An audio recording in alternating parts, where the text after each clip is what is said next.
Today, we are gonna set up the new input system for our project and we'll learn some good practices how to use it, so your code would be clean and scalable.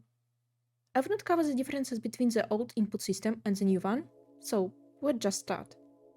We'll cover how to set up a new input system, make new input schemes, use it in the update function, use it in a smart way by making an action listener, and how to use it in UI. I have prepared an empty project with some camera setup, environment, and player. Nothing more, really. Thanks to the new input system, you can easily switch between different devices in your game, a gamepad, or mouse, or keyboard, and set a few inputs for the same action.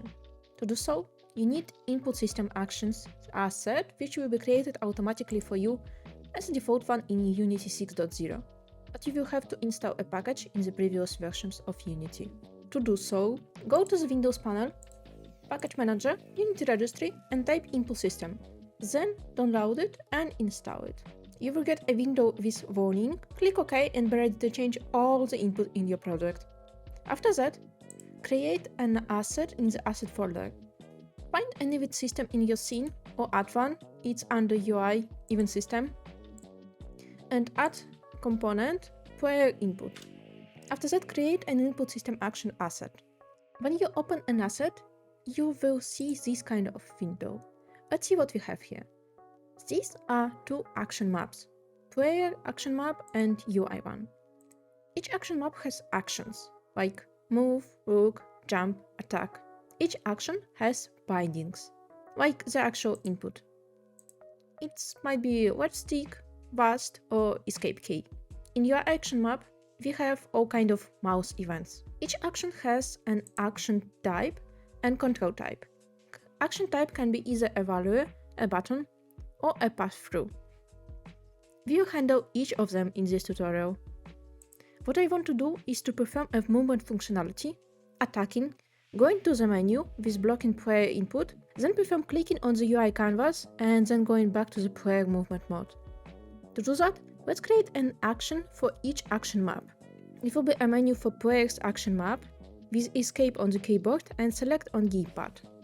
Menu, add binding, it will be escape, and on the gamepad we should take a select.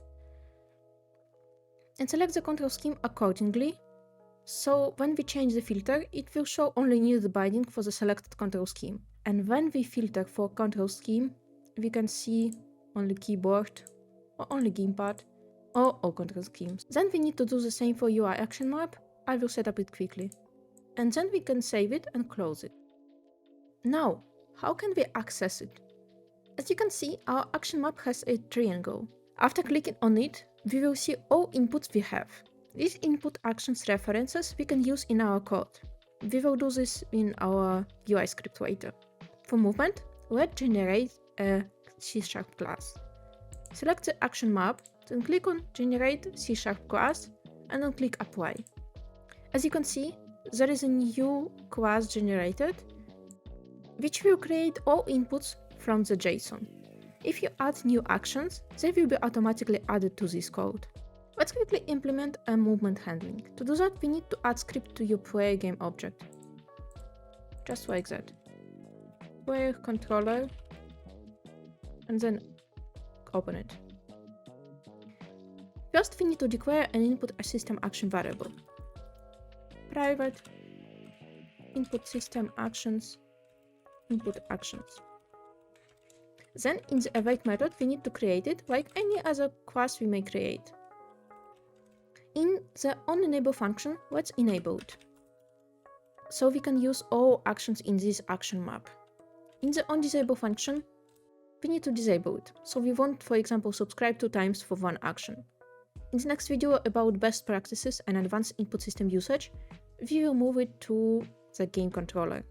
In the update method, we will create a gather input method in which we will get the input of our movement. For that, let's create a variable and hold an input. It's vector2 because we are moving in the X and Z direction. We are reading vector2 value because, as you can see in the asset, our move action has action type value and control type vector2. We are accessing player action map and move action, and then reading this value. Now I will quickly implement some basic movement in one direction, just to have something to see.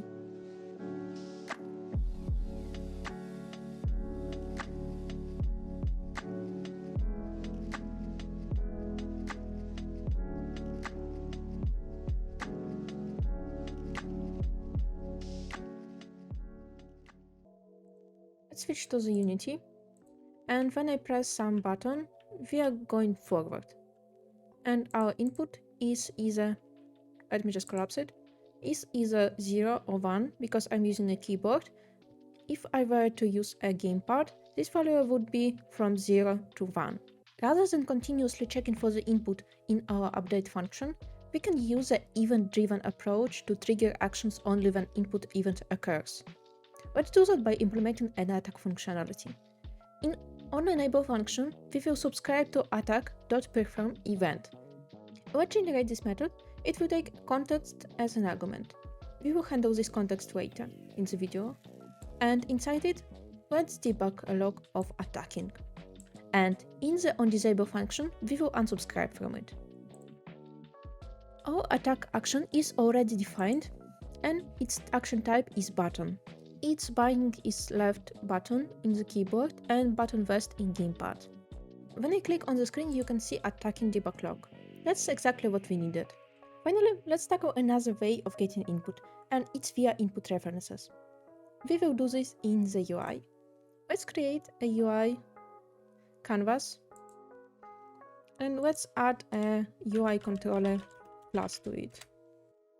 Let's, as always, delete everything from it. And at the beginning of our class, let's create a serialized field of type input action references. It will be click reference. When action is performed, let's handle click. In onEnable, let's just enable it, click reference action enable. And in the onDisable function, as always, let's disable it. And here the magic begins. Click reference action performed. As you already have seen, let's add a handle. Now, if I add a debug log here, it will be shown 2 times. Let's just check it. First of all, we have to assign a click references in our Unity. Let's just assign it, UI click, and let's start the Unity. When I click, there are 2 clicking actions, and that's because in input actions asset, in UI, click is of action type pass through. And that means this value did not distinguish a press or release actions, it will register them both. So let's distinguish them in our code.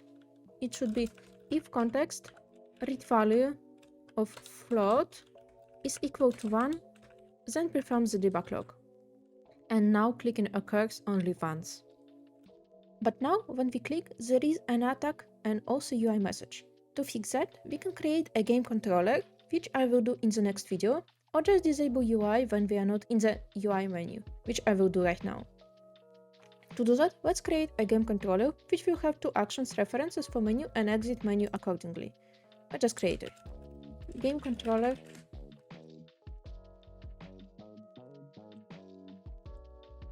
As always, let's delete everything. Our controller will have 2 actions references for menu and exit menu accordingly, if we have created at the beginning of this video. Let's create all the functions we will need. And we also need UI controller and player controller. At the beginning, in the start method, we disable UI controller, just like GameObject set active false. In onEnable method, we assign listener to action references and enable needed one only menu references, because back reference we need only if we are in the menu. And we also create a show UI and hide UI functions. In the onDisable function, we will unsubscribe from all input references and disable both actions. Now, for the show UI, we need to set UI controller GameObject is active to true, and in the hide UI to false. And for the player controller, in hide UI we should say player controller disable input, which we will create later, and in show UI we have to disable it. I just quickly create them, change internal to public, and then input actions where enable and disable accordingly, and back to the game controller. We need disable menu input and enable exit menu in the show UI. Hide UI, we do the opposite. In Unity Inspector, let's assign everything, then let's test it. For the UI controller, we should assign our canvas, and for the player controller, we should assign player. For the menu input, let's find menu, and for the exit menu input, let's find exit menu. And of course, in the UI controller, don't forget to add on disable function and unsubscribe from input action reference. If I click on the screen, you can see only one attack in debug log. If I press escape, you will see a clicking log and movement is blocked. It's not the best solution, it's actually an ugly one, but in the next video I will cover best practices how to handle input system in another way, so your code would be cleaner. Because right now, as you can see, we have lots of dependencies in game controller, and I would like to get rid of them. Thank you for today, and see you in the next video. Ciao!